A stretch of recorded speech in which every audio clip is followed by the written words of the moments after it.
an exaggeration, if it's one at all, to call Greg Shan Essex CASA's man for all seasons. He's been keeping the needs of the foster children of Essex County in the forefront of his very hectic life for 9 years now. And he has served and supported us in countless ways with his time, his energy, his contacts, and his infectious enthusiasm and enormous generosity. He believes passionately in our mission and has never turned down requests for help. Greg joined our board in 2005 and served for 2 years before becoming its chair in July of 2007, a position he held for 2 years, and he continued through service through 2011. And during these years, he began the important process of professionalizing the board's operations, a process which continues to this day. He also encouraged us to launch several path-breaking initiatives, including a health initiative which gave us the capacity to better monitor the health of the children we serve, and our first mentoring program for adolescents aging out of foster care, which served as the launch pad for the current and very successful Foster and Futures program that Tim just represented. Greg had the vision to think outside the normal CASA box, and he said, go for it. And Greg's boldness and encouragement are second only to his compassion. Greg has been so wide-ranging in sharing his professional contact network, and he has introduced the work of CASA to his colleagues at the New Jersey chapter of the Society for Information Management and their foundation, a charity that funds technology initiatives from whom we are now beneficiaries. And we continue to benefit from Greg's deep support of the CASA Golf outing through his generous sponsorships and by bringing all of his golfing friends to the event. With Essex County CASA, Greg saw an adventure and a challenge, and he's never been one to turn away from either. Ladies and gentlemen, may I present a lifelong friend of CASA, Mr. Greg Shan.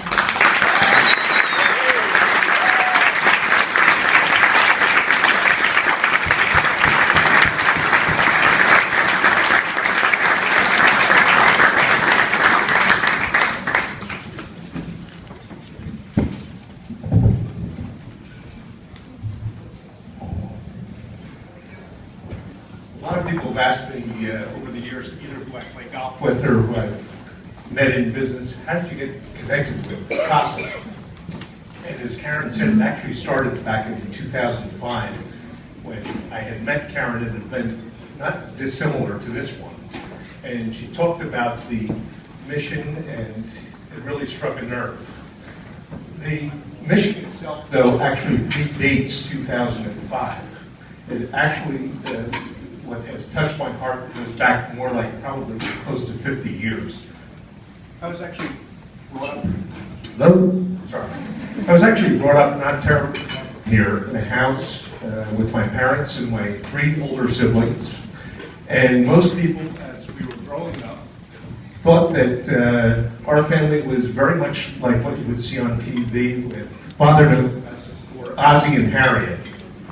And I can tell you from an inside perspective, growing up in my house was not like growing up with Kitten, Princess, and Bud. It was very difficult, and I can tell you that in 1971, I was actually in junior high school. I was failing very miserably, and fortunately I had one teacher, and he said to me one day, you know what, I want you to come and see me after class. And when I went to see him after class, he said, you know, I've been watching you all year, and I talked to some of your other teachers, and they all seem to be telling me the same thing, and that's that you're failing. That really wasn't a surprise to me, but fortunately, he went on, and he said, you know, some people fail in school because they just don't have the intellectual capacity to be able to do anything different. And then he said something that actually changed my life. He said, you're different. You're a smart kid, and you just do stupid things. And I think that if you're challenged, that you could actually make something of yourself. And he said, there's a class that's going to be available to you in high school next year, and this class is an advanced biology class. And the only way of getting in is by teacher recommendation. And I'm going to recommend you for that class. To be honest, I don't know what he said after that, because all I could hear was him saying in my head, "You're a smart kid. You could make something of yourself." That was the first time in my life that I had ever heard that. And I heard this guy saying, "You have value as an individual." He threw me a lifeline that I really needed very desperately. That teacher, Mr. Wagenhofer, the guy with the funny name, probably has no idea how great a lifeline he threw me at that time. And